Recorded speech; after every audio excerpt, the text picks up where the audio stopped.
अस्सलामुअलैकुम guys, welcome नमस्ते and back. सत श्री अकाल। आज माद ने भी कह दिया है। So guys, welcome back again to our channel Pakistani reaction. So guys, my name is Hasan Asif and I am Ammad and Latif. today's video title is going to be Indian economy back in track, GDP grows 20.1। हमारा GDP sir grows बहुत 20.1 ज्यादा इन्होंने best performance India ने in दिया है। quarter first of financial year 2021 to 2022 का financial जो year रहा है।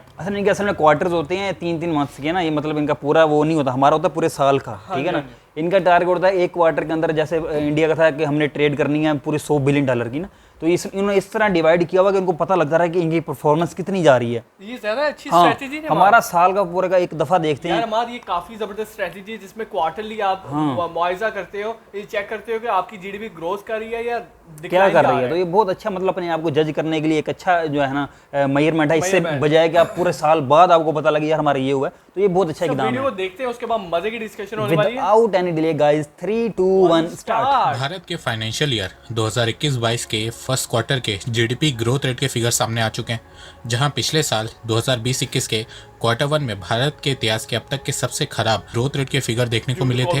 वहीं इस साल भारत के इतिहास के अब तक के सबसे बेस्ट जीडीपी ग्रोथ रेट के फिगर देखने को मिले, जहां पिछले साल 2020-21 के क्वार्टर वन में भारत की जीडीपी ग्रोथ रेट -24.4% गिर गई थी। वहीं इस साल के फाइनेंशियल ईयर मतलब कि 2021-22 के क्वार्टर वन में भारत की जीडीपी ग्रोथ रेट 20.1% है। तो नमस्कार दोस्तों, स्वागत करते हैं आपका चार्जिंग पॉइंट हिंदी में। दोस्तों, आज के इस वीडियो में हम बात करेंगे इंडियन इकोनॉमी के रिकवरी के बारे में और साथ में जानेंगे कि भारत की अर्थव्यवस्था का फ्यूचर कैसा होगा। तो जुड़े रहिए आप इस वीडियो के साथ। दोस्तों, मैं ऐसे ही एजुकेशनल टॉपिक पे बात करता हूँ, तो अगर आपको मेरा काम पसंद आता है तो अब आप मुझे सपोर्ट कर सकते हैं पेट्रियन और यूट्यूब में ज्वाइन बटन के थ्रू, और अब आप मुझे फेसबुक, इंस्टाग्राम, ट्विटर में भी फॉलो कर सकते हैं और मेरी वीडियोस को वहाँ पे भी शेयर कर सकते हैं।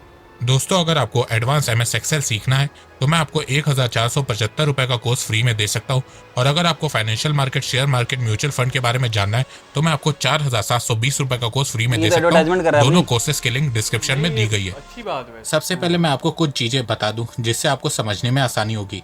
भारत का फाइनेंशियल ईयर अप्रैल में शुरू होता है और मार्च में खत्म होता है। फाइनेंशियल ईयर में 3 महीने के 4 क्वार्टर्स होते हैं। अप्रैल में जून क्वार्टर 1, जुलाई अगस्त सितंबर क्वार्टर 2, अक्टूबर नवंबर दिसंबर क्वार्टर 3, जनवरी फरवरी मार्च क्वार्टर 4।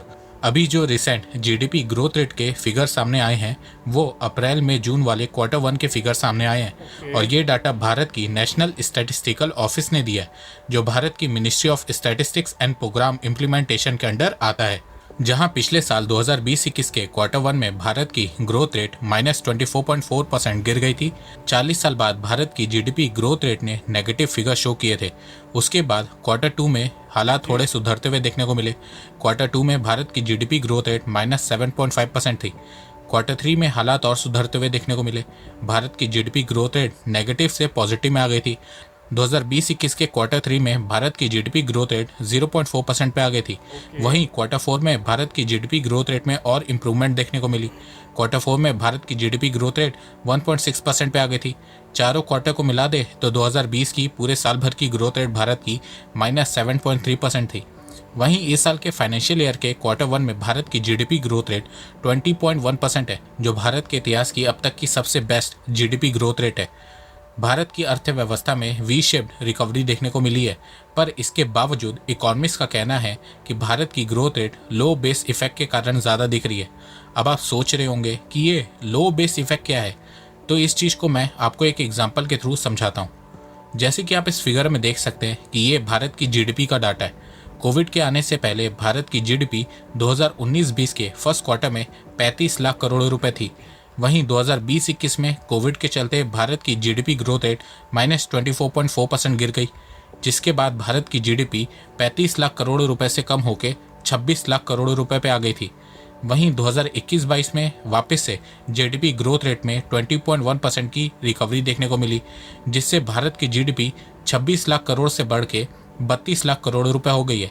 पिछले साल के मुकाबले तो भारत ने अच्छी ग्रोथ दिखाई है, पर अगर हम 2019 का डाटा से कंपेयर करें तो भारत की जीडीपी अब भी 35 लाख करोड़ से कम है।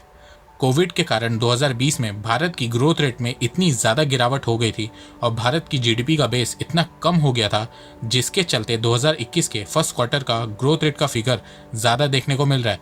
वैसे ये मैंने आपको रियल जीडीपी का फिगर बताया है। अगर इसी फिगर में आप इन्फ्लेशन को जोड़ दें तो आपको भारत की नॉमिनल जीडीपी पता चल जाएगी। तो अगर हम भारत की नॉमिनल जीडीपी का फिगर देखें तो इस समय भारत की नॉमिनल जीडीपी 2019-20 से ज़्यादा है। नॉमिनल जीडीपी की ग्रोथ रेट 31.7% है। पर सबसे अच्छी बात यह है कि जहां पिछले साल एग्रीकल्चर सेक्टर को छोड़ के बाकी सभी सेक्टर में बहुत बुरी तरह से गिरावट देखने को मिली थी, वहीं अब सभी सेक्टर में बहुत अच्छी रिकवरी देखने को मिल रही है। सबसे अच्छी recovery manufacturing sector, construction sector और trade, hotel, transport and communication sector में देखने को मिली है। जहां पिछले साल मैन्युफैक्चरिंग सेक्टर की ग्रोथ रेट -36% गिर गई थी, वहीं इस साल के Q1 में मैन्युफैक्चरिंग सेक्टर में 49.6% की ग्रोथ देखने को मिली है। यही सेम हाल कंस्ट्रक्शन सेक्टर का भी है। पिछले साल कंस्ट्रक्शन सेक्टर में -49.5% गिरावट देखने को मिली थी, वहीं इस साल कंस्ट्रक्शन सेक्टर में 68.3% की ग्रोथ देखने को मिली है। ट्रेड, होटल में भी 34% की ग्रोथ देखने को मिली है।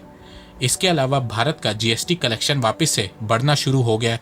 भारत का स्टॉक मार्केट भी अच्छा परफॉर्म कर रहा है। 2021-22 के फर्स्ट क्वार्टर में भारत का एक्सपोर्ट ऑल टाइम हाई था। भारत ने आज तक किसी भी क्वार्टर में इतना एक्सपोर्ट नहीं किया था जितना भारत ने इस फाइनेंशियल ईयर के फर्स्ट क्वार्टर में एक्सपोर्ट किया है। 2021-22 के फर्स्ट क्वार्टर में भारत ने $95 बिलियन का मर्चेंडाइज एक्सपोर्ट किया है। इसमें सर्विस सेक्टर को इंक्लूड नहीं किया गया है। सिर्फ टेंजिबल प्रोडक्ट, मतलब जिन प्रोडक्ट को हम छू सकते हैं, उनके बारे में बताया गया है। जुलाई 2021 में भारत का एक्सपोर्ट $35 बिलियन था, जो कि ऑल टाइम हाई था। भारत ने आज तक किसी भी एक महीने में इतना एक्सपोर्ट नहीं किया था जितना इस साल जुलाई के महीने में एक्सपोर्ट किया है। इस फाइनेंशियल ईयर के शुरुआत के 4 महीने अप्रैल, मई, जून, जुलाई में भारत का मर्चेंडाइज एक्सपोर्ट $130 बिलियन को क्रॉस कर गया है। वैसे एक बात मैं आपको बता दूं कि भारत ने जितने भी रिकॉर्ड एक्सपोर्ट में बनाए हैं, आने वाले समय में भारत अपने ही रिकॉर्ड खुद तोड़ेगा। वो इसलिए क्योंकि भारत ने इस साल $400 बिलियन का मर्चेंडाइज एक्सपोर्ट का टारगेट सेट किया है। 2023 से हर साल भारत ने $500 बिलियन का मर्चेंडाइज एक्सपोर्ट का टारगेट सेट किया है और 2027 से हर साल भारत ने $1 ट्रिलियन का मर्चेंडाइज एक्सपोर्ट का टारगेट सेट किया है।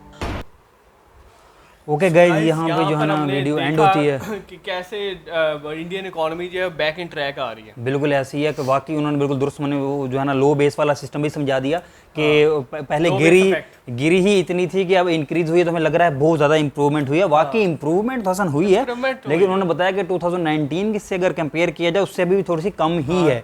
लेकिन फिर भी हसन अगर आप देखें कि जहाँ कोरोना ने मतलब इतनी जो है ना वर्सन मतलब सिचुएशन क्रिएट कर दी थी कि पूरी दुनिया में बहुत सारी इकोनॉमीज क्रैश करने के करीब आ गई थी, और पाकिस्तान का भी आपने हाल देखा, वहाँ पे इंडिया ने कम अज़ कम इतनी जल्दी अपने आप को रीस्टेबल किया है, रिकवर किया है। इस चीज़ को यार अप्रिशिएट करना बिल्कुल बनता है, अप्रिशिएट करना पड़ेगा। अगर अपोजिशन इनकी ये कहे कि यार ये तो वही, हाँ मेरे ख्याल में ये अपोजिशन कह रही होगी कि भाई इस वजह से मैं नजर आ रही है क्योंकि पहले बहुत गिर गई थी, लेकिन बेशक इस तरह का ये फैक्ट है, लेकिन इसके बावजूद भी जितनी तेजी से रिकवर किया गया है 20.1% जो कि ग्रो किया है, ये कोई और माइनस में देखें तो पिछले साल -24 तक भी काम गया हसन, सिर्फ कोरोना की वजह से मेरे ख्याल में इनकी जो है ना इकोनॉमी इसने ये हाल किया पूरी दुनिया। अभी फिलहाल हम इंडिया की बात करें, इस हिसाब से मैं कह रहा हूँ कि कोरोना ने काफी इनको अफेक्ट किया, लेकिन उसके बावजूद इतनी जल्दी रिकवर करना हसन इतना आसान काम नहीं है, मुश्किल है यार इसको रिकवर करना। अब दूसरी बात हम बात कर लें इनकी इंपोर्ट एक्सपोर्ट की, जो कि इन्होंने रिकॉर्ड ब्रेक किए हैं। बिल्कुल ऐसी है हसन, कोई छोटी बात इसमें भी नहीं। इन्होंने बहुत जो है ना एक अजीम जो है ना कारनामे सरंजाम दिए जा रहे हैं, खास तौर पे इकोनॉमी के अंदर जो है इंडिया काफी आगे जाता जा रहा है, ठीक है ना। अभी मतलब 35 बिलियन से 95 बिलियन यार ये छोटा मजाक मतलब छोटी बात नहीं है, मजाक नहीं है। 95 बिलियन और टारगेट सेट करना 500 बिलियन का। जी सर, उन्होंने अब टारगेट अभी इसी फाइनेंशियल ईयर का टारगेट तो उन्होंने $400 बिलियन सेट कर लिया सर। उन्होंने कहा हमारी इस फर्स्ट क्वार्टर में हुई हसन $95, ठीक है, $95 बिलियन, अभी 100 भी पूरी नहीं हुई। इसका मतलब है आप उनकी सोच चेक करें कि उन्होंने ऊपर की सोची है, उन्होंने नीचे नहीं देखा कि वापस शायद उन्होंने कहा नहीं अब इसको बरकरार रखना है, इसको मतलब कायम रखना है, इसको जो है ऐसे कंटिन्यूसली आगे चलाना है, 95 से ऊपर लेके जाना है और 100 करना है इसको पर क्वार्टर 100। जैसे और कि भाई साहब ने बताया कि ये अपनी रिकॉर्ड खुद ही ब्रेक करेंगे सर। वाकई बहुत जो है ना हैरान करने वाली बात है। टारगेट तो मेरे ख्याल से ये इसी साल ही अचीव कर इसी लेंगे। साल ही शायद ये कर लें। $1 ट्रिलियन का अब मतलब इसको थोड़ा टाइम लगेगा, लेकिन कोशिश इनकी उसकी तरफ जारी है हसन, बहुत ज़्यादा। लेकिन यार रियली अप्रिशिएट, हम बिल्कुल भी, आपको पता है हमारे रिएक्शन से, हमारी बातों से, हमारी नेचर ऐसी है, हम बिल्कुल भी जेलस नहीं होते किसी भी कंट्री से, बेशक वो बांग्लादेश है, इंडिया है, जो भी कंट्री हसन प्रोग्रेस कर रहा है, अप्रिशिएट करना हमारा Appreciate काम करना है। है और हमारा हम काम। बल्कि कहेंगे कि हम उनसे सीखें, जो चीज़ पॉजिटिव वे में किसी कंट्री को फ़ायदा पहुंचा रही है, उनको आगे लेके जा रही है, उनकी जो स्ट्रेटजी हम भी यूज़ करें हसन, ताकि हम भी आगे जा सकें, ना कि हम दूसरों की जो है ना कामों में जो है ना कोई हाथ डालें, Exactly. टांग डालते रहें, दरार उसको भी नीचे गिराने की कोशिश करें। ना ना ना ना ना, उनको भी ऊपर जाने दें, खुद भी ऊपर जाएं, और मतलब उनको बेशक फॉलो करना पड़े, इसमें कोई इशू की बात नहीं है सर। लेकिन रियली यार बहुत खुशी हुई, अप्रिशिएट करने वाली बात है। अपनी वीडियो को एंड करते हैं, काम करते हैं, सॉरी। इसी पे जो है ना अपनी वीडियो को एंड करते हैं। कहते अगर आप हमारी जो है ना वीडियो को लाइक और चैनल को सब्सक्राइब नहीं किया तो अभी कर दें गाइस। तो हमें दें इजाजत, अपना रखें बहुत ख्याल, टेक केयर, खुदा हाफिज।